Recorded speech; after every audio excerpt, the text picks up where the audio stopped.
Hola mi amigo, ¿cómo estás? ¡Qué alegría!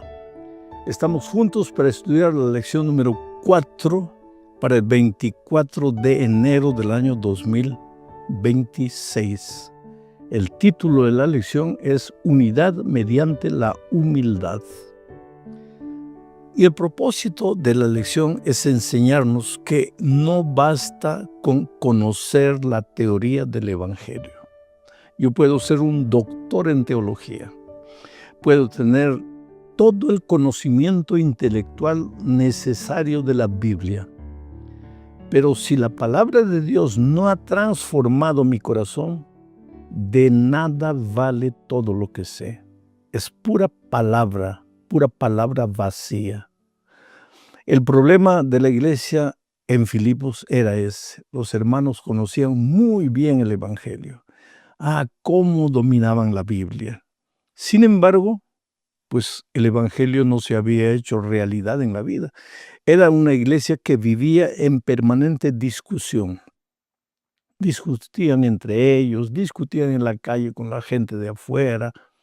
No eran humildes, eran orgullosos. El cristianismo, en lugar de haberlos transformado en mansas palomas, los había transformado en seres orgullosos de su conocimiento teórico. Y Pablo les escribe. ¿Por qué? Porque había mucha rivalidad entre ellos. Hasta lo bueno que hacían, lo hacían para alcanzar algún mérito, para que la gente dijese, oh, mira, qué grande hombre, qué lindo sermón. Quiere decir, hasta las cosas buenas se pueden hacer por motivaciones completamente equivocadas. El Evangelio no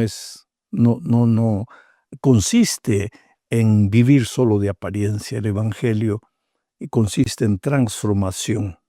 Y entonces vamos a la primera parte de este estudio bajo el subtítulo de Desunión en Filipos. Leo Filipenses capítulo 2, versículos 1 al 3. Dice así: Por tanto, si hay alguna consolación en Cristo, ese por tanto, esa expresión por tanto, no está ahí por estar. Para entender lo que Pablo quiere hablar en el capítulo 2, tienes que entender lo que Pablo habló en el capítulo 1. Después de eso vas a entender, por eso Pablo dice, por tanto, por consiguiente, en conclusión, ya que he dicho todo lo que he dicho en el capítulo 1, ahora, eso quiere decir por tanto, y el texto dice, por tanto, si hay alguna consolación en Cristo, si algún consuelo de amor, si alguna comunión del Espíritu, si algún efecto entrañable, si alguna misericordia, completad mi gozo, sintiendo lo mismo, teniendo el mismo amor, unánimes, sintiendo una misma cosa. Nada hagáis por contienda o por vanagloria, antes bien con humildad, estimando cada uno a los demás como superiores a él mismo. En resumen, ¿qué es lo que Pablo está diciendo en estos versículos? Dice, por tanto, si el Evangelio llegó a la vida de ustedes, si ahora ustedes dicen que se regocijan en el Señor, si ustedes viven una vida de comunión con Cristo, de verdad, si ustedes se alegran cuando celebran la Santa Cena, por ejemplo, el servicio de la comunión, oh, qué alegría, qué bendición, si todo eso es realidad, si todo eso es verdad, entonces completad mi gozo. ¿De qué manera? Pues vivan unidos, en armonía. No estén peleando uno con los otros, no estén discutiendo uno con los otros. Abrácense, no por fuera, por dentro. Miren al prójimo no como inferior a ti, sino si tienes que mirarlo, míralo como superior, no como inferior. Tú no eres nada sin Cristo. Si realmente Cristo se ha hecho una realidad en tu vida, entonces aprende a vivir como una persona transformada por Jesús. Ahora, esto nos lleva a la parte 2 de nuestro estudio bajo el subtítulo de La fuente de la unidad. Y ahora Pablo se preocupa por mostrar que lo que importa en la vida cristiana no es solamente lo que se ve, sino lo que no se ve. Cuando tú conoces a Jesús, el Espíritu de Dios llega a tu vida y comienza a trabajar imperceptiblemente. ¿Cuál es el primer trabajo del Espíritu Santo? Cuando Él viniere, convencerá al mundo de pecado. ¿Quién te va a convencer de que estás equivocado? ¿Quién te va a convencer de que la manera como haces las cosas está mala? ¿Quién te va a convencer de que has ofendido a alguien y tienes que pedir perdón? ¿Quién va a hacer todo eso en tu vida? El Espíritu Santo. Él te convence de pecado. No es el papá, no es la mamá, no es el esposo ni la esposa, ni el pastor desde el púlpito. A veces cuando las personas vienen a mostrarnos algún defecto en la vida, inmediatamente nosotros respondemos devolviéndole la agresión. Pero Pablo, en el capítulo 2 de su epístola a los Filipenses, trata de enseñarnos que el que te convence es el Espíritu. Y una vez que trabajas silenciosamente en tu corazón, si tú continúas desarrollando esa vida de comunión diaria, y hago un paréntesis para decir, vida de comunión diaria solo existe si tú estudias la Biblia todos los días, si tú vives en espíritu de oración y si tú sales a testificar, a buscar una persona para Cristo. Ahí estás viviendo una vida de comunión diaria, entonces el carácter de Cristo se va reflejando en tu vida. Lo interesante es que cuando el carácter de Jesús se refleja en tu vida, tú no te das cuenta. Pero las personas que se relacionan contigo, comenzando con la familia, ellos se dan cuenta, algo está cambiando en ti. Ya no eres la misma persona de antes. ¿Qué es lo que está pasando en ti? Es que el Espíritu está transformando tu corazón. ¿Por qué? Porque practicas esa experiencia de comunión diaria, Biblia, oración, testificación, y vas creciendo. La fuente de todo es Cristo. No es el dominio propio, no es el esfuerzo propio. No es porque alguien predica un sermón sobre la unidad y ahora tú dices, no, a partir de hoy voy a ser un hombre bueno, una mujer buena, voy a vivir en unidad. No, de aquí a poco el escorpión sale de nuevo, digo, el dragón que tenemos delante de nosotros y salimos mordiendo a todo el mundo, ¿no? Pero cuando el Espíritu trabaja realmente, cuando tú vas a Cristo, Él va transformando tu vida lentamente. Juan llegó a Jesús como el hijo del trueno. Años después es el discípulo del amor. ¿Cuándo se realizó esa transformación? No hay fecha. Es que la transformación que Cristo opera en la vida del cristiano es un proceso, no es un evento, no es un hecho. No hay fecha. Pero cada día va siendo cada vez más semejante a Jesús. Ahora vamos a la tercera parte de este estudio, hablando del implante cerebral o cirugía mental. Filipenses 2:5 es uno de los textos más bellos de la Biblia. Dice lo siguiente: haya pues en vosotros este sentir que hubo también en Cristo Jesús. Haya en vosotros este sentir.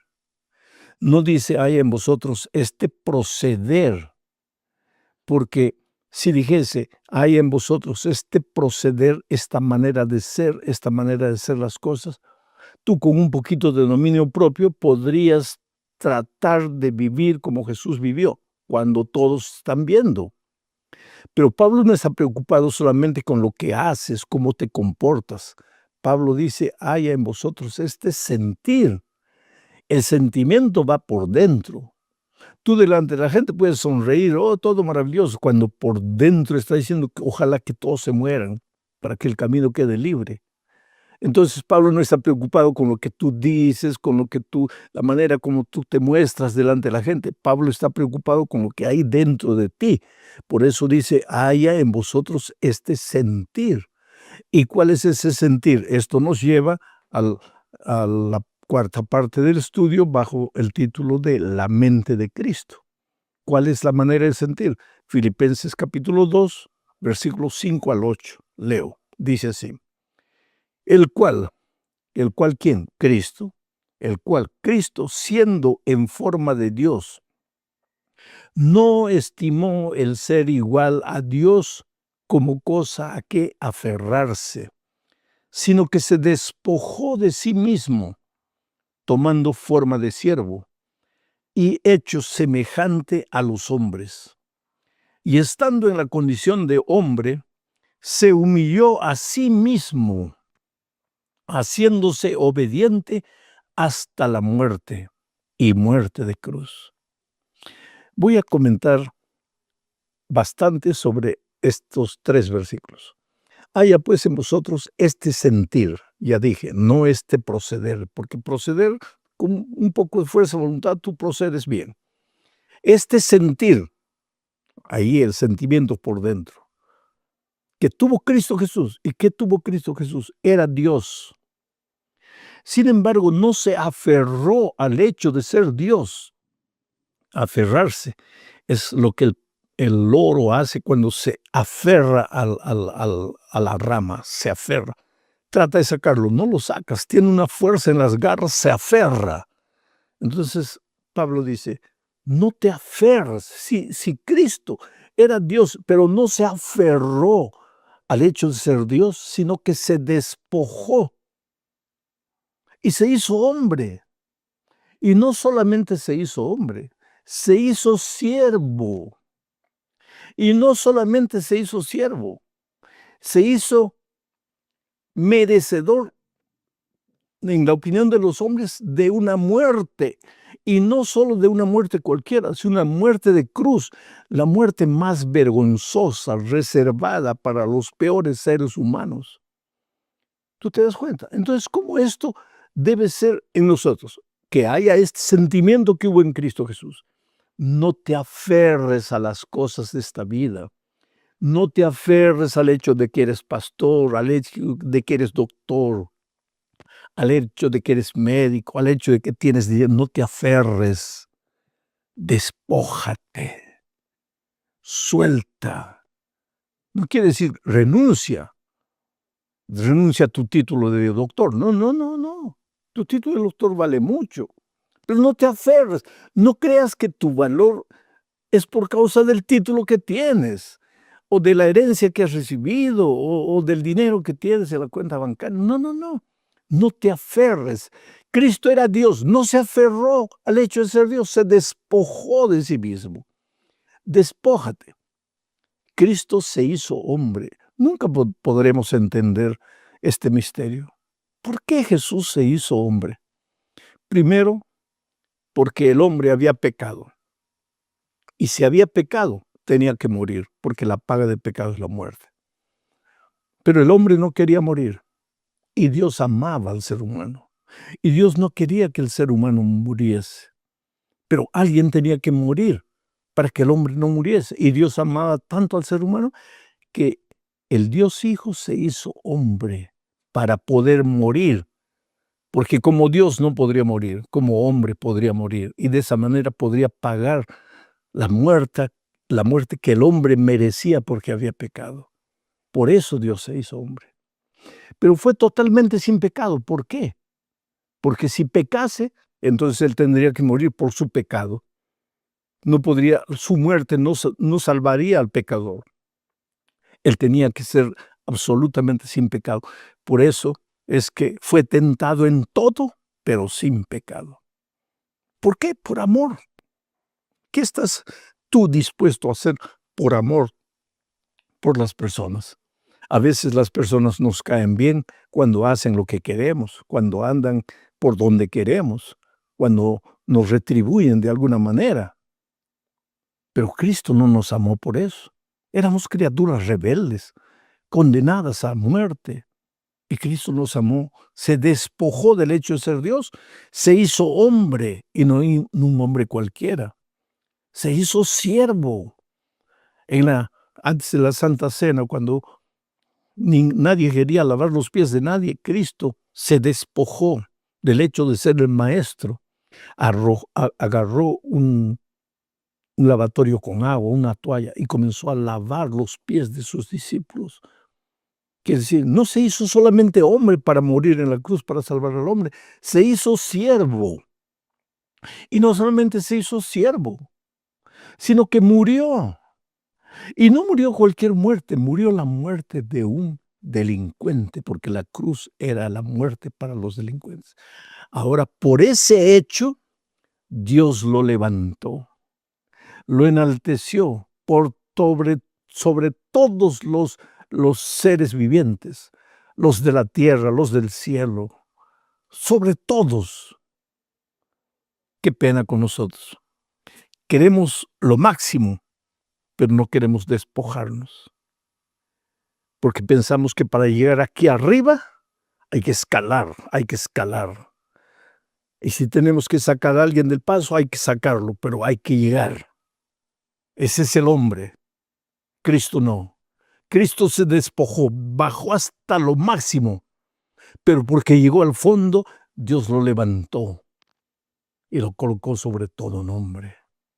Esa es la manera como Jesús vivió y esa es la manera como Él anhela que nosotros vivamos. Llegamos al fin de este estudio hablando de el misterio de la piedad. Es lo que ya dije. Jamás podremos entender el amor de Cristo. Cómo siendo Dios tuvo que hacerse hombre. Y no se vistió de hombre por 30 años. No. Es hombre, ser humano para toda la eternidad. ¿Quiere decir que perdió su omnipresencia? No, Dios no pierde nada. Jesús, cuando vino a hacerse hombre a esta tierra, Él no dejó de ser Dios. Él fue plenamente Dios y plenamente hombre en esta tierra. Así que como Dios, Él es omnipresente. Aunque está amarrado a un cuerpo humano, Él sigue siendo omnipresente y podría estar en cualquier lugar al mismo tiempo, pero no lo va a hacer por respeto a la humanidad que Él aceptó voluntariamente para toda la eternidad. Por eso Pablo, escribiendo a Timoteo, le dice que el único mediador nuestro es Jesucristo, hombre, por toda la eternidad. Y por eso, esta es mi opinión personal, yo creo que Él tiene un amor especial por nosotros, más que por otros seres del universo. ¿Por qué? Porque Él tomó nuestra forma, Él se acercó, Él corrió el riesgo de vida en esta tierra por amor a ti. A veces, querido, la vida golpea y otras veces nosotros nos golpeamos en la vida. Y llega un momento en que pensamos, no valgo nada, soy malo, no soy nada. La gente no te mira, no te da importancia, te cierran las puertas. Te preguntas, ¿para qué vine a este mundo? ¿Para qué estoy aquí? Pero tú ignoras el valor que tienes. Tu valor no es por lo que eres o por lo que no eres, es por lo que Dios hizo por ti, por lo que Jesús hizo por ti. No se despojó, no se agarró al hecho de ser Dios, se hizo hombre para acercarse de ti, para entender tus dolores, tus aflicciones, tus lágrimas. Él también lloró, Él también fue despreciado, Él también fue rechazado.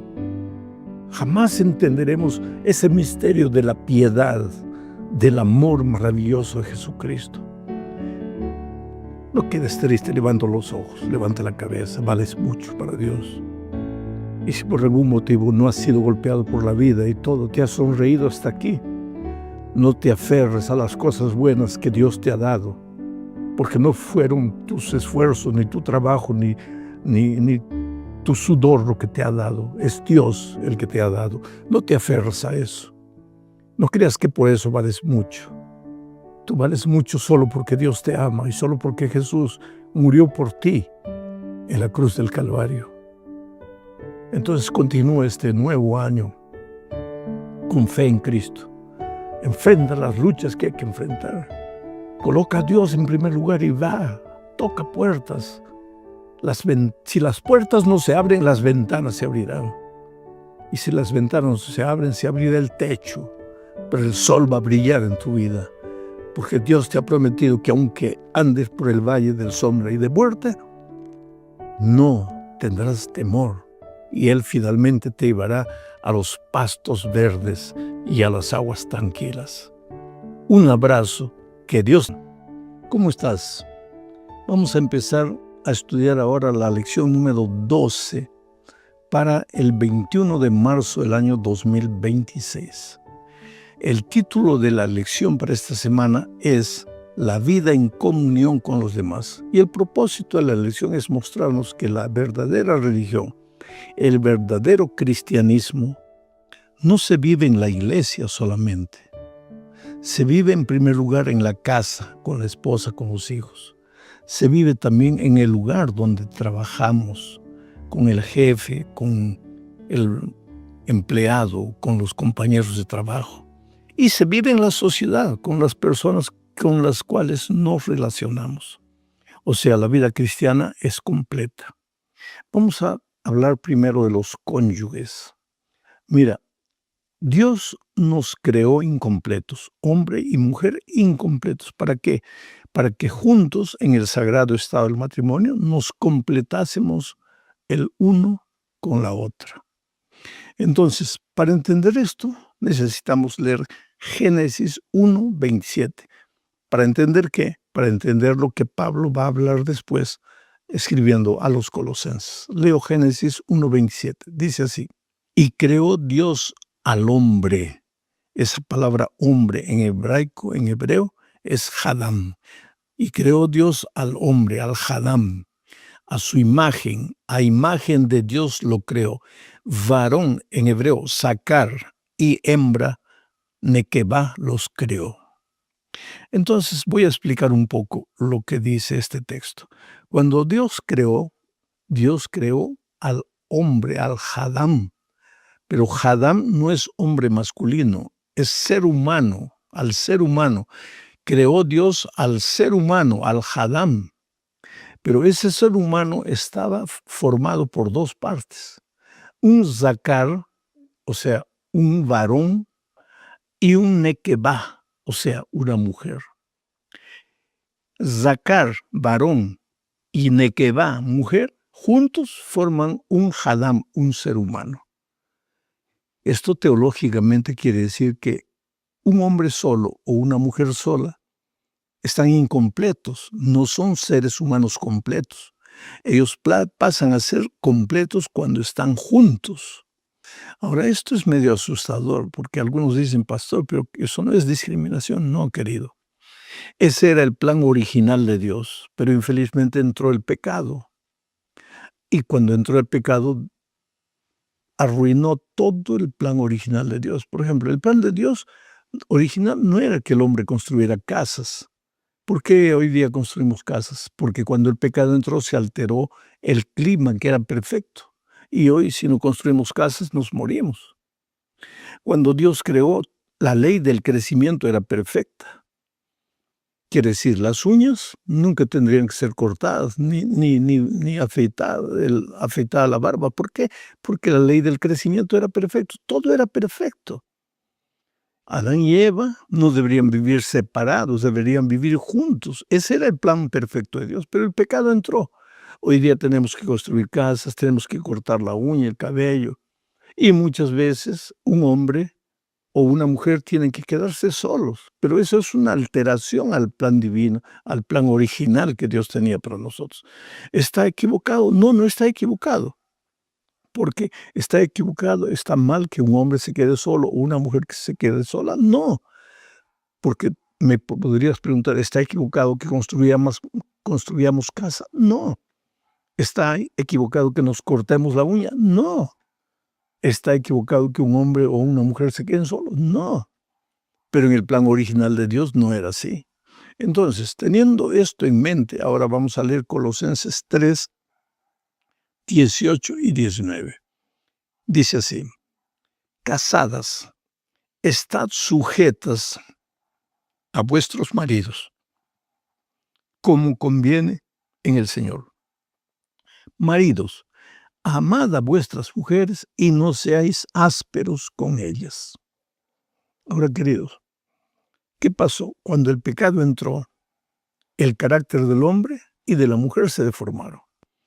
El hombre se volvió machista y como su estructura física es más fuerte que el de la mujer, generalmente, ¿qué hizo el hombre? Trató de oprimir a la mujer, pero esta actitud de opresión ya era una actitud pecaminosa, porque Dios nos creó iguales, no creó nadie superior al otro. Dios nos creó iguales, pero cuando el pecado entró y se deformó el carácter del hombre, el hombre se volvió machista, opresor, no solo de su esposa, de sus hijos y de todas las personas.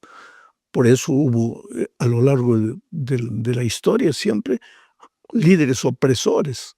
Bueno, entonces, ¿qué pasa?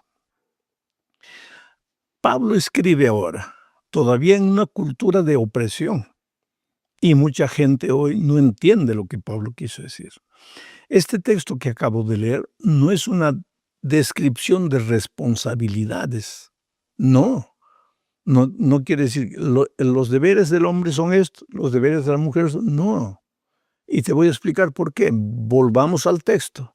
Y voy a pedir que coloquen el texto en la pantalla de nuevo para entender esto. Dice así: casadas, estad sujetas a vuestros maridos como conviene en el Señor. Eso no es solo para la mujer, eso también es para el hombre. Y tú me puedes decir, no, pastor, no es así. Entonces sigamos leyendo.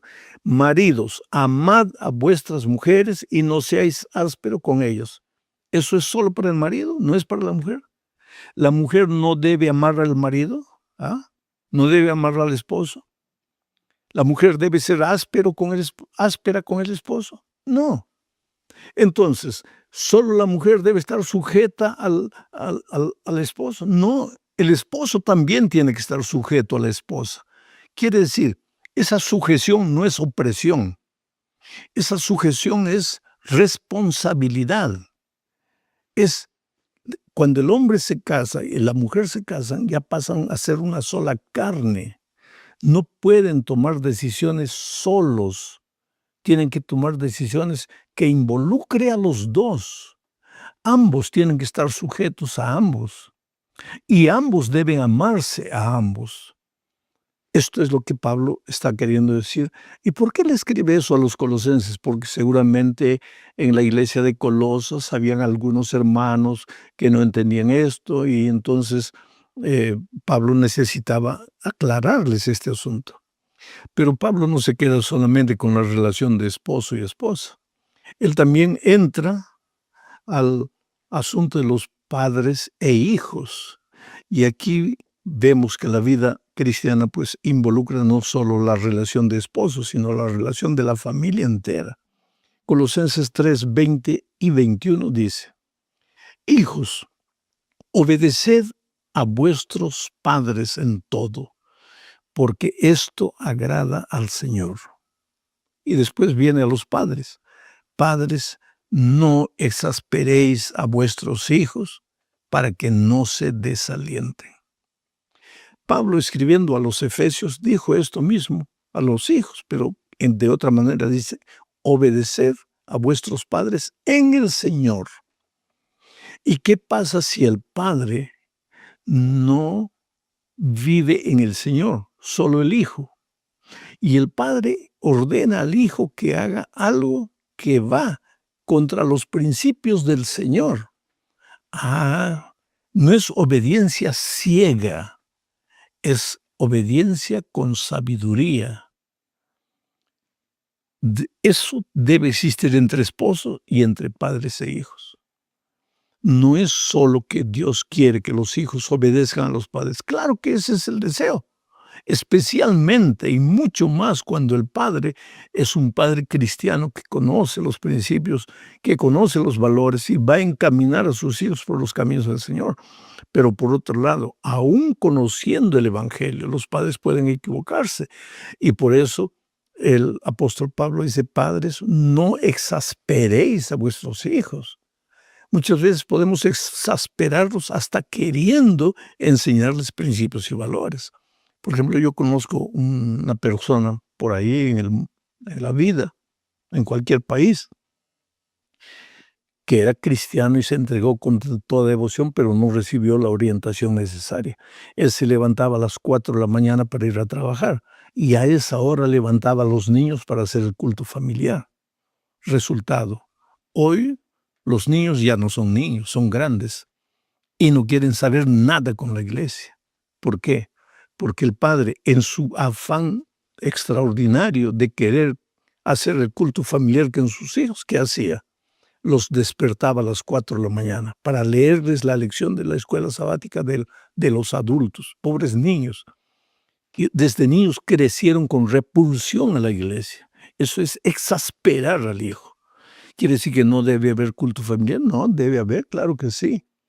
Pero si hay niños en la casa, pues el culto familiar tiene que ser lo más agradable para los niños, para que ellos crezcan amando las cosas de Dios. No exasperar a los hijos. Quiere decir que no debe haber reglas, tiene que haber reglas. Tiene que haber disciplina, tiene que haber principios y valores, pero no exasperarlos. La ciencia de ser padre es una ciencia que nadie estudia y sin embargo todos somos padres. La sierva de Dios dice que la educación de un hijo empieza 20 años antes de que el niño nazca. ¿Qué quiere decir eso? Que cuando el padre se educa a sí mismo, se está educando para ser un buen padre cuando sea padre. Bueno, que Dios te dé sabiduría para que tu vida sea una vida de inspiración para tus hijos. Juega con ellos, ríe con ellos, alégrate con ellos. Aunque no haya dinero para las vacaciones, sal al parque a pasear, toma tus vacaciones, gasta tus vacaciones con tus hijos.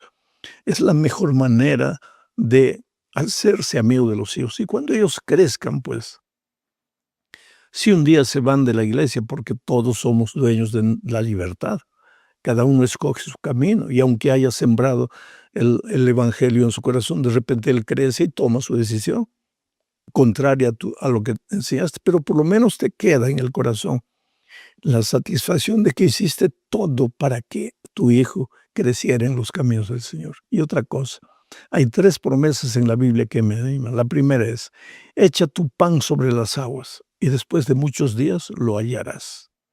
Siembra la semilla nunca va a morir. Otra promesa, instruye al niño en su camino y cuando fuere viejo no se apartará de él. El evangelio está plantado en el corazón de tu hijo. Y la otra, mi palabra, dice Dios, no volverá a mí vacía. Por lo tanto, si tú plantaste la palabra de Dios en tu corazón, la palabra va a producir frutos. Tal vez tú ya habrás muerto cuando tu hijo va a recordar lo que le enseñaste cuando era niño y va a volver a la iglesia. Y cuando Cristo venga vas a tener la gran sorpresa de ver a tu hijo en el reino de los siglos. ¿Por qué? Porque la palabra de Dios está plantada en su corazón. Ahora vamos a la parte 3 de este estudio, hablando de relaciones laborales. Querido, es necesario también ser cristiano en la vida profesional. Leo lo que dice Colosenses 3, 22 al 25 y después el 4, 1. Leo, dice, siervos, obedeced en todo a vuestros amos terrenales, no sirviendo al ojo como los que quieren agradar a los hombres, sino con corazón sincero, temiendo a Dios. Y todo lo que hagáis, hacedlo de corazón, como para el Señor y no para los hombres, sabiendo que del Señor recibiréis la recompensa de la herencia, porque a Cristo el Señor servís. Mas el que hace injusticia, pues recibirá la injusticia que hiciere, porque no hay acepción de personas. Amos, haced lo que es justo y recto con vuestros siervos, sabiendo que también vosotros tenéis un amo en los cielos. Voy a resumir lo que Pablo está diciendo aquí. El empleado debe trabajar no como si trabajase para su patrón, sino como si trabajase para Dios. Porque aunque el patrón le sea injusto en esta tierra, tal vez no pagándole lo que le debe pagar o no reconociendo el esfuerzo que él hace, Dios está registrando todo en el cielo y Él te dará la herencia eterna cuando venga. Donde estés, haz lo mejor que puedas hacer. Haz lo que tengas que hacer con tu corazón, con tu mente, con tu cuerpo. Trabaja no como para los hombres, sino como para Dios. En segundo lugar, patrón, gerente, tú no tienes esclavos. La Biblia llama siervos, pero traduciendo para nuestro yo diría, tienes empleados, seres humanos que te dan su vida, 8 horas de su vida por día para ti. ¿Qué les das tú a final de mes? Dinero. ¿Qué vale más, la vida o el dinero? O sea, el empleado te da más de lo que el patrón le da al empleado. Por eso hay que ser justo, porque si no eres justo, dice Pablo, un día el Dios justo te va a juzgar a ti por las injusticias que hiciste. Yo quisiera hacer una apelación a todos los que tienen empleados. El empleado vive de su sueldo. Así que si hay que sacrificar cualquier cosa, sacrifícala, menos el sueldo del empleado. Tú no sabes cómo las familias esperan final de mes contando los centavos. Y cuando llega final de mes, paga lo que tengas que pagar. Sacrifica cualquier otra cosa menos el sueldo de los empleados, porque ellos viven de eso. Que Dios te dé sabiduría para ser un patrón justo, para ser un empleado justo. Pero ahora seguimos hablando del punto 4 de nuestra lección, donde el subtítulo es Orando unos por otros. Y aquí hablaremos del valor de la oración intercesora. Pero también vamos a ver en realidad cómo se ora. Miren lo que dice Colosenses 4, 2 al 4. Perseverad en la oración. Perseverad, esa palabra me gusta. A veces tú dices, Dios no me responde, pero ¿cuántas veces has orado? 1, 2, 3 veces. Pero Pablo dice que debemos perseverar, o sea, orar, sin cansarse. Aunque te parezca que Dios no te responde, sigue orando. Tu oración no es para que tú cambies la opinión de Dios. Dios ya sabe lo que es bueno para ti. Entonces, ¿para qué oro? Para que tú crees dependencia de Dios. La oración, en lugar de transformar a Dios, te transforma a ti. Y cuando tú perseveras en la oración, muchas veces llegas a entender que lo que le estás pidiendo a Dios no tiene sentido. Y Dios que te ama no te lo da porque te haría mal. Porque nosotros somos delante de Dios como un niño que pedimos, ni sabemos a veces lo que pedimos, si nos va a hacer mal o nos va a hacer bien. En segundo lugar, sigo leyendo, perseverad en la oración, velando en ella con acción de gracias. Ora, pero siempre que oras, empieza agradeciendo a Dios. Agradece. Agradece, ¿por qué? Agradecer porque te despertaste bien, porque hubo agua para que tomases baño, para que te bañases, porque hubo un pan para tu desayuno. Agradece a Dios por el aire que respiras, por el sol que salió o que no salió, o por la lluvia que está cayendo para fertilizar la tierra. Inclusive agradece a Dios por las pruebas que llegan a tu vida, porque si la prueba no te hiciera crecer, Dios no la mandaría. Dios te manda pruebas para ver, para desarrollar en ti tu carácter de resiliencia, tu carácter de resistencia, para que aprendas a no rendirte fácilmente con las adversidades de la vida. Entonces agradece a Dios. Una oración efectiva es una oración donde permaneces en oración, la perseverancia. En segundo lugar, agradeces en la oración. Ahora sigo leyendo. Velando en ella con acción de gracias, orando también al mismo tiempo por nosotros, dice Pablo. Aquí entra la oración intercesora. La oración intercesora ayuda a la persona por la que intercedes, pero te ayuda a ti también a crecer.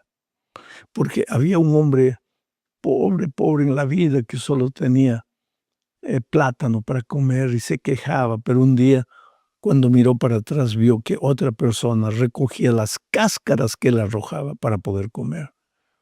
Y entonces eso le hizo pensar que él no era el centro del universo.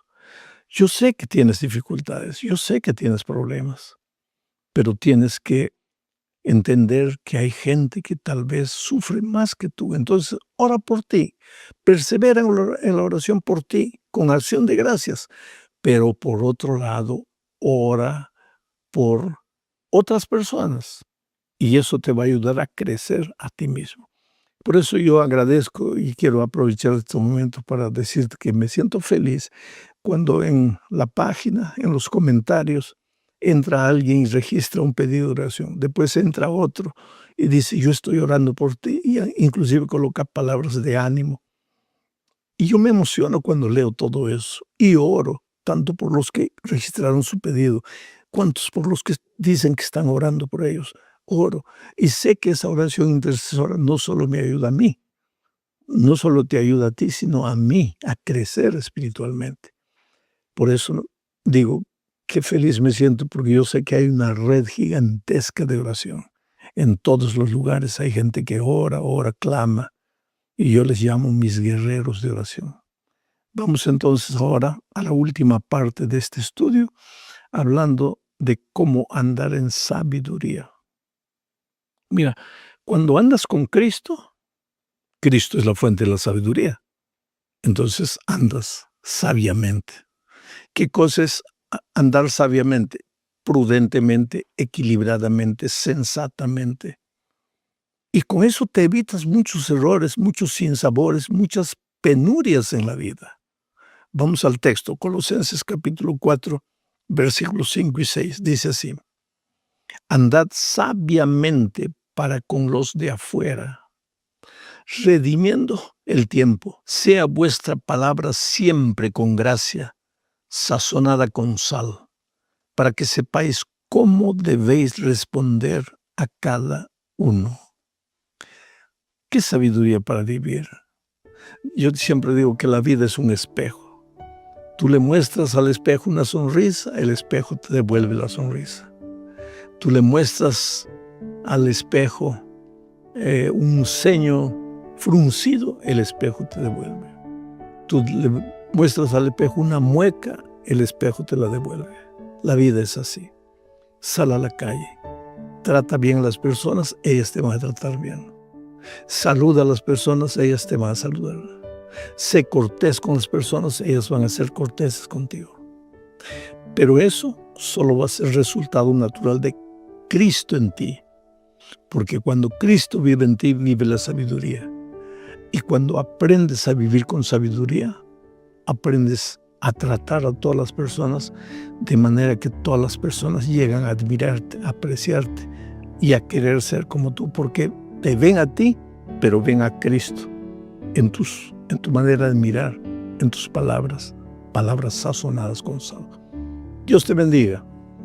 Esta semana puede ser la gran semana de tu vida. Y si hay dificultades, no te desanimes.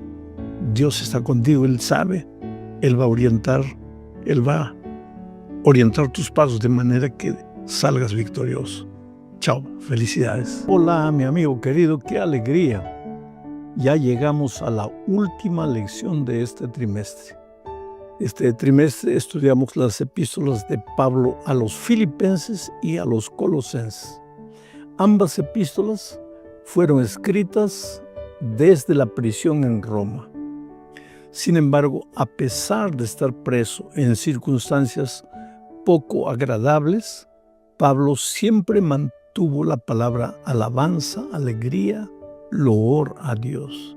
Y es que la vida cristiana tiene que ser una vida de alabanza, porque ya dije, hasta a través de las dificultades Dios tiene alguna lección para enseñarnos. Y siempre hay que ser agradecidos a Dios por la manera como guía nuestra vida. Y si en este momento estás pasando por un momento difícil, te digo una cosa.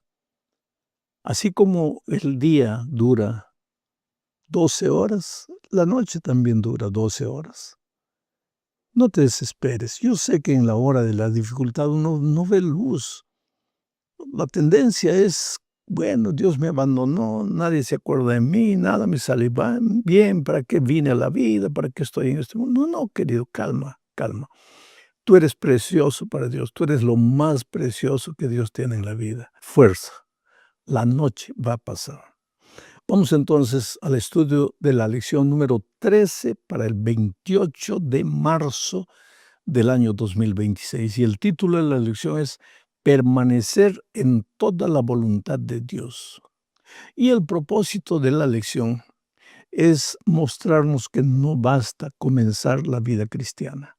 Hay mucha gente que comienza con entusiasmo la vida cristiana, pero en poco tiempo se desanima. ¿Y por qué se desanima? Tal vez porque las pruebas llegan. Sabes que hay 3 razones básicas. Primero, hay gente que se desanima porque el diablo lo ataca y lo hace caer una y otra vez. Y entonces él piensa que lo más coherente es salir de la iglesia, abandonar el evangelio y todo. En segundo lugar, hay mucha gente que te va a criticar, porque infelizmente la iglesia es un hospital. Hay sanos y hay enfermos. Hay enfermos espirituales.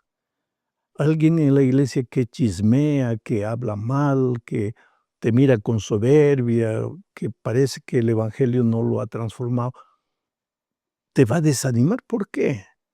Tú sal de la iglesia solo si Jesús personalmente viene y te dice: hijo, no te quiero ver aquí. Pero que los hombres te hagan algo y eso sea motivo para que salgas, no, no, tú sigues adelante. Y en tercer lugar, pues son las pruebas de la vida. Hay mucha gente que es probada terriblemente, no resiste a las pruebas y finalmente se desanima y abandona la iglesia. Que Dios te bendiga para permanecer fiel hasta el fin. Entonces vamos a la primera parte de nuestro estudio bajo el subtítulo de Lecciones de Evangelización. En realidad, la última parte del capítulo 4 de Colosenses son saludos, pero dentro de esos saludos hay algunos mensajes interesantes que debemos tener en cuenta. Pablo escribe esta epístola desde la prisión. Él ya no puede evangelizar personalmente porque está preso, pero envía algunos amigos suyos para hacer lo que él no puede hacer, para predicar y llevar primero las cartas y llevar también el mensaje hablado a través del ministerio de sus amigos. Entonces vamos a leer Colosenses capítulo 4, versículos 7 al 9. Dice así: todo lo que a mí se refiere os lo hará saber Tíquico, amado hermano y fiel ministro y consiervo en el Señor. Tíquico. Mira la manera cariñosa como Pablo se refiere a Tíquico. ¿Qué es lo que le dice? Porque esto que está escrito es en la última parte de la epístola a los Colosenses. O sea, cuando escribe a los Colosenses, ¿qué es lo que Pablo dice? Estoy enviando a mi amado hermano, fiel ministro y consiervo en el Señor, Tíquico. ¿Para qué lo estoy enviando? Para que él vea todo lo que están pasando ustedes. Y de acuerdo a eso, no solo les entrega la carta, sino de acuerdo a eso les predique, les enseñe la palabra de Dios. Porque Tíquico ha pasado tiempo conmigo y yo le he instruido y lo he preparado. Y ahora Tíquico va para ustedes, no solo llevando la carta, sino llevando instrucciones. Es interesante. Vuelvo a leer. Todo lo que a mí se refiere os lo hará saber Tíquico, amado hermano y fiel ministro y consiervo en el Señor. Hay una parte más que quiero destacar aquí. Todo lo que a mí se refiere. Pablo, en su epístola a los Colosenses, no por que se le estaba acabando la extensión de la carta, sino porque él no quería hablar de sus sufrimientos, de sus dolores. Y dice, bueno, si ustedes le preguntan a Tíquico, él les va a comunicar cómo sufro, cómo padezco, en fin, la vida que estoy viviendo aquí en la cárcel. Pero lo que yo quiero es saber que la carta contiene ánimo. Ahora, Tíquico, que ha visto lo que estoy pasando, les hablará alguna cosa más si ustedes le preguntan. Versículo 8, el cual he enviado, el cual, ¿quién? Tíquico, el cual he enviado a vosotros para esto mismo, para que conozca lo que a vosotros se refiere y conforte vuestros corazones. El versículo 9 dice, con Onésimo, amado y fiel hermano. Tíquico no fue solo llevando la carta para allá, sino también fue Onésimo, amado y fiel hermano, que es uno de vosotros. Es interesante esta expresión, que es uno de vosotros. Quiere decir que Onésimo, ¿quién era Onésimo?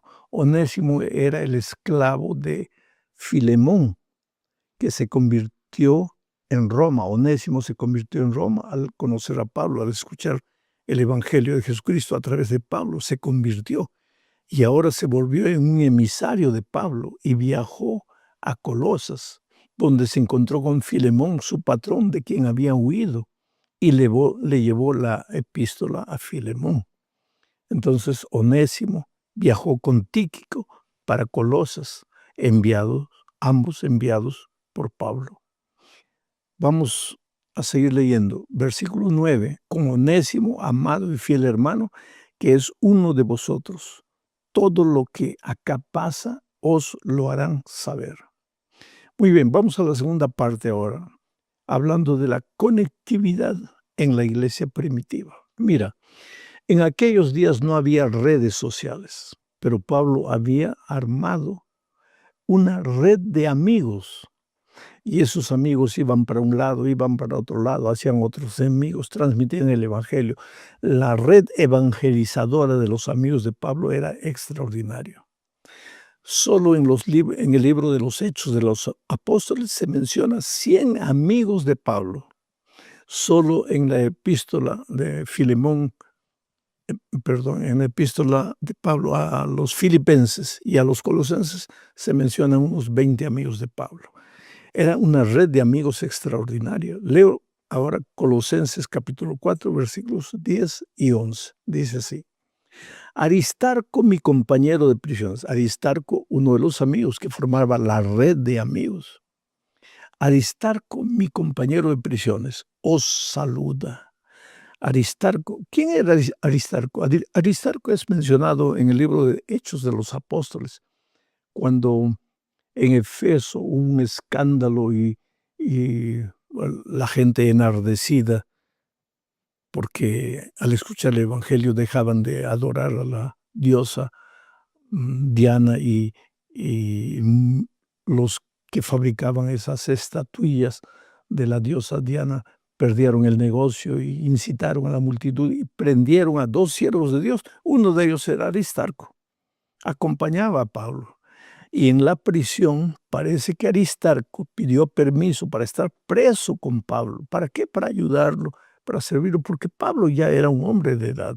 Aristarco evidentemente era más joven. Por eso aquí el versículo 10 dice: Aristarco, mi compañero de prisiones, os saluda.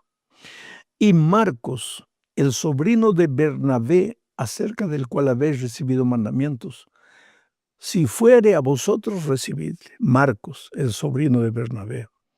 ¿Quién era Marcos? Aquel joven que acompañó en el primer viaje a Timoteo, se desanimó y regresó. Después, en el segundo viaje, quiso acompañarlo de nuevo y ya Pablo dijo no. Este se desanima fácilmente. Bernabé entonces y Pablo se separaron. Bernabé se fue llevando a Marcos. Pablo encontró después a Timoteo. Pero más tarde, cuando envejece, Pablo menciona a Bernabé y prepara el terreno en Colosas para que vaya Marcos. Mira lo que dice: del cual, refiriéndose a Marcos, del cual habéis recibido mandamientos. Si fuere a vosotros, recibidle. Él, Pablo, que años atrás no quiso que Marcos lo siguiese, ahora reconoce que Marcos es un hombre extraordinario en la predicación del Evangelio. Eso quiere decir que un error de algún joven no lo condena para siempre. Eso quiere decir que si tú has fallado, si yo fallé en mi vida en algún momento, eso no nos condena para siempre.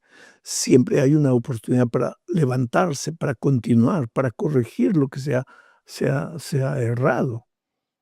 Qué lección tremenda nos da Marcos aquí. Versículo 11, sigo leyendo. Y Jesús, llamado justo, que son los únicos de la circuncisión que me ayudan en el reino de Dios y han sido para mí un consuelo. Jesús llamado el justo, otro amigo de la red de amigos de Pablo. Aquí dice que Marcos y Jesús llamado el justo, ambos eran judíos que se habían convertido al cristianismo, porque los otros, Aristarco y todos, eran gentiles que se habían convertido al cristianismo, pero Marcos y Jesús llamado el justo eran judíos que se habían convertido al cristianismo. Y lo que me impresiona aquí dice es que ellos le ayudaban a Pablo a construir el reino de Dios. Quiere decir, el reino de Dios está formado por seres humanos. Pero mientras el reino de Dios permanezca en esta tierra, va a necesitar muchas veces de una estructura física que la iglesia cristiana primitiva no la tenía de forma completa, pero que a medida que el tiempo fue pasando, pues fueron necesarios todo lo que hoy tenemos, ¿no? Una estructura física. De cierta manera parece una empresa. Pero ahí está el peligro. Somos reino de Dios, no somos reino de los hombres. Cuando Cristo venga de la estructura física, no va a ir nada, ni un ladrillo va a ir para el cielo. Cristo viene solo para llevar a los seres humanos. Entonces hay que estar preocupados no solo en hacer crecer la estructura física, sino hacer crecer el reino de Dios, preparando a los hijos de Dios para encontrarse con Jesucristo. Eso estaba claro en la mente de Pablo. Y también parece que estaba claro en la mente de Marcos y en la mente de Jesús llamado el justo. Vamos a la tercera parte del estudio hablando de perfectos y completos. ¿Qué es la perfección cristiana? Leamos Colosenses 4, 12 y 13. Os saluda Epafras, el cual es uno de vosotros, siervo de Cristo, siempre rogando encarecidamente por vosotros en sus oraciones, para que estéis firmes, perfectos y completos en todo lo que Dios quiere, porque de Él doy testimonio de que tiene gran solicitud por vosotros y por los que están en la Odisea y los que están en Hierápolis. O sea, Epafras no se limitó a llevar la carta para los colosenses. También viajó para la Odisea, que estaba a 20 kilómetros de Colosas, y también viajó para Hierápolis, donde habían núcleos de cristianos. Yo no sé si leyó para ellos la carta que leyó para los colosenses también, o si ministró personalmente allá. Pero lo que interesante es que Epafras también era un hombre que se convirtió y después no permaneció callado.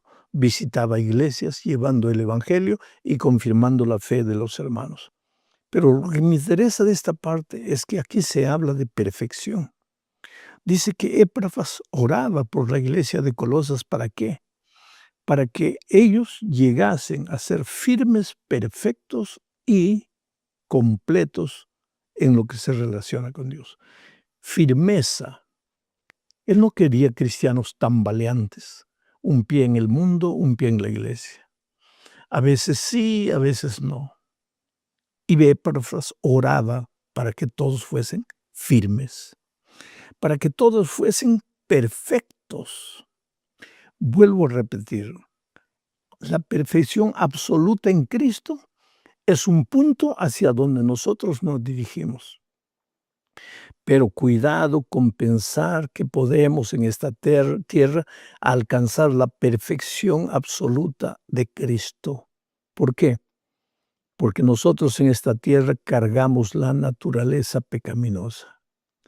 Y aunque podemos caminar el camino de la perfección y ser perfectos mientras nos dirigimos a la perfección, somos imperfectos y perfectos. Perfectos porque no desistimos del camino de la perfección. Imperfectos porque no tenemos la perfección absoluta. Pero cuando le veamos como Él es, seremos como Él es. Esa sería la mayor experiencia del cristiano. Muy bien, vamos a la parte 4. Vivir en el mundo sin pertenecer al mundo. Oh, querido, no es fácil seguir a Jesús en este mundo. Leo lo que dice Colosenses 4, 14, 15. Os saluda Lucas, el médico amado, y Demas. Mira, de Demas solo dice eso, Demas. ¿Por qué? Porque Demas lo abandonó. Demas abandonó el camino de Dios. Demas es el típico hombre que entró con un fervor extraordinario a la iglesia y en poco tiempo se desanimó y se fue. Pero Lucas, el escritor del libro de Hechos de los Apóstoles, que acompañó a Pablo en todo tiempo sin aparecer, registrando todo, por eso tenemos el libro de Hechos de los Apóstoles. Lucas, que escribió el Evangelio de San Lucas, ese hombre fue un hombre de inspiración. Os saluda Lucas, el médico amado, y Demas. Saludad a los hermanos que están en la Odisea. La Odisea quedaba a 22 kilómetros de Colosas. Y sigo leyendo. Y a Ninfa y a la iglesia que está en su casa. Había una casa en la iglesia de Ninfa. ¿Por qué? Porque si tú revisas un poco la historia de la iglesia, vas a ver que la iglesia primitiva no construyó templos. ¿Dónde se reunía? En las casas y en las sinagogas. Cuando todos los judíos se convertían, pues la sinagoga era un lugar de reunión, de estudio de la palabra de Dios. Pero no había templo, programa de culto como nosotros tenemos hoy, con escuela sabática, con culto divino, con música especial. Eso no existía.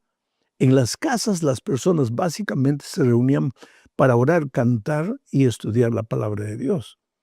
Y la iglesia crecía y se dice que el gran crecimiento de la iglesia primitiva en los primeros siglos se debió a que la iglesia se reunía en las casas. Casas se multiplicaban, casas iglesias, hogares de luz, grupos pequeños se multiplicaban. Pero ¿qué pasó? Cuando el emperador Constantino se convirtió, entre comillas, al cristianismo, dijo, ¿cómo es que vamos a estar reuniéndonos a las casas? No, hay que construir un templo para Dios y construir un templazo. Y las personas salieron de las casas y se vinieron al templo. Y ahí comenzó la decadencia espiritual de la iglesia. Porque en las casas ellos mantenían el fervor cristiano y el fervor misionero. Pero en el templo, pues en un templo de 1000, ¿cuántos participan? 50, 100 y 900 miran el programa. La iglesia se ha vuelto un club religioso, no puede ser así. La iglesia es una iglesia misionera. Es por eso que las iglesias que se organizan en grupos pequeños, que se reúnen los sábados en la iglesia, pero durante la semana se reúnen en las casas, son las iglesias que más crecen en nuestros días. Bueno, mi hermano querido, llegamos al final de esta lección hablando de la gracia maravillosa de Jesucristo. Un mensaje para la Odisea. ¿Qué dice Colosenses 4, 16 al 18? Cuando esta carta haya sido leída entre vosotros, haced que también se lea en la iglesia de los laodicenses, y que la de Laodicea la leáis también vosotros. Decid a Arquipo, otro amigo de Pablo, mira, que cumplas el ministerio que recibiste en el Señor, la salutación de mi propia mano de Pablo, acordaos de mis prisiones.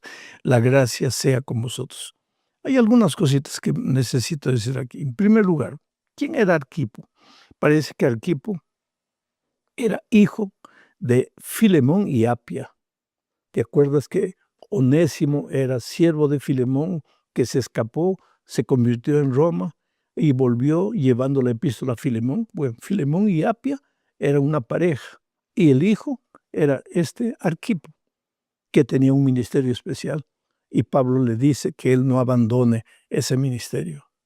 Otra cosa, la carta a los colosenses, de acuerdo con este texto, también fue leída para la Odisea.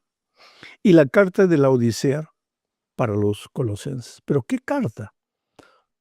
Tal vez la carta de Juan, porque no tenemos registro de una carta que Pablo le haya escrito a los de la Odisea. El asunto es que el evangelio estaba siendo esparcido no solo para traer nuevos creyentes, sino para confirmar la fe de los antiguos. Me impresiona la manera como termina la epístola. Dice, la gracia sea con vosotros. Amén. La gracia.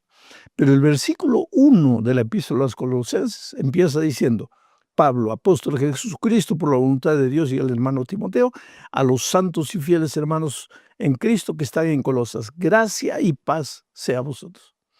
Comienza con la gracia, termina con la gracia. La Biblia comienza con la gracia, termina con la gracia. ¿Cómo comienza con la gracia? Dios creó los cielos y la tierra. ¿Qué hizo el hombre? Dios creó los cielos y la tierra, se lo entregó por gracia al hombre. Y termina con la gracia, y la gracia de Dios sea con vosotros. No era solo una manera de saludar. Si tú ves la epístola a Filemón y a los Colosenses, perdón, a los Filipenses y a los Colosenses, vas a ver que el centro de las dos es la gracia de Jesucristo. Porque la gracia de Jesucristo es el centro de la vida del cristiano. Porque no hay cristianismo